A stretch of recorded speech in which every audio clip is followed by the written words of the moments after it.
I remember reading the 3 questions on the back of this book that make up part of the blurb and thinking to myself, wow, those are some big questions.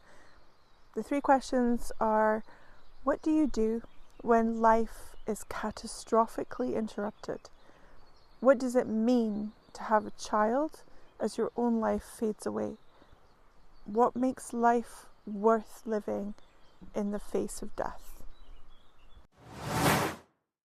The book in question is a memoir called When Breath Becomes Air by Paul Kalanithi.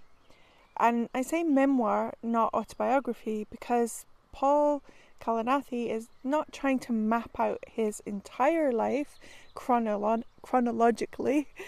He's not telling his chronological life story. He's more focused on a single devastating transformation, which is from world-class neurosurgeon to becoming a patient, a terminally ill patient.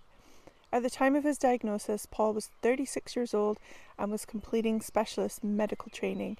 He was married to Lucy, who's also a doctor, and together they were building their future, the one that they had imagined during years and years of medical training and all of the sacrifice that goes along with that.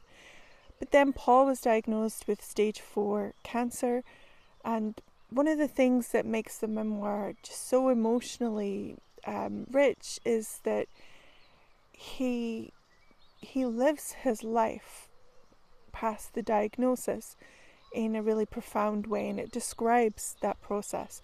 He continues working for a period of time. He returns to surgery and keeps writing, and he and Lucy even have a child together while they know that his illness is terminal. And I think that all of these decisions sit at the centre of the memoir, which explores what it means to really live within these kinds of situations. And the book is asking us a question that medicine itself can't really answer. How do you continue living when you know that time is limited? And I've read a lot of books in my 25 years of being a teacher, but this was sincerely a book that is beautifully written, really profound, really exquisitely honest, full of empathy, and I literally couldn't put it down. And then after I'd finished it, I just kind of sat in silence for a while, just kind of processing it. Welcome. If we haven't met, my name is Sarah from Free Your English. Here on this channel, I take my 25 years experience of being an English teacher and I aim to use it to help you fall in love with reading and speaking more in English. This video is a book review of this amazing memoir. You can also check the link in the description for a vocabulary overview of some of the words and phrases that are used within this actual video.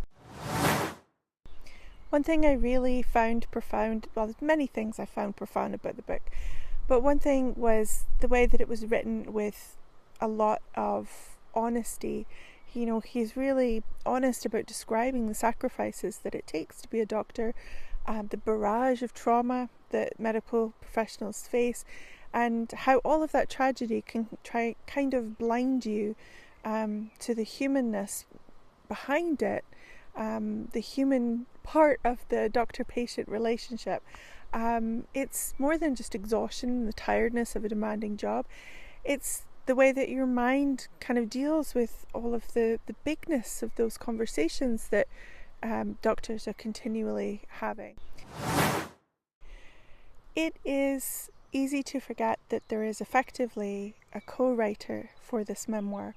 Unfortunately, Paul didn't finish it, and so as he passed before he could, and so Lucy, his wife, finished it effectively with the epilogue, where she brought his voice into the world and shared so powerfully about their connection, their love, the impact of his illness, and all about this partner in life who had such a profound effect on not just his family but also his friends, his colleagues, and all who knew him. And it's a beautiful testament to two people who remained honest with each other in the face of the unknown. And I have so much respect from having read this memoir for Paul as a inspiring professional and an inspiring person, and what he was able to accomplish throughout his life and in his writing is just astounding. But I also have so much respect for Lucy, who went through the transformation of becoming a mother within this time frame of him being ill, and must have faced so much uncertainty in order to go through that experience. So this book is a testament to two hugely amazing people, and the way they've written about each other and about this life experience is just exquisitely beautiful. So this is a book that asks some big questions, but I also feel that it does answer them with great love and great wisdom, and it's a book that I really recommend. It's not an easy read.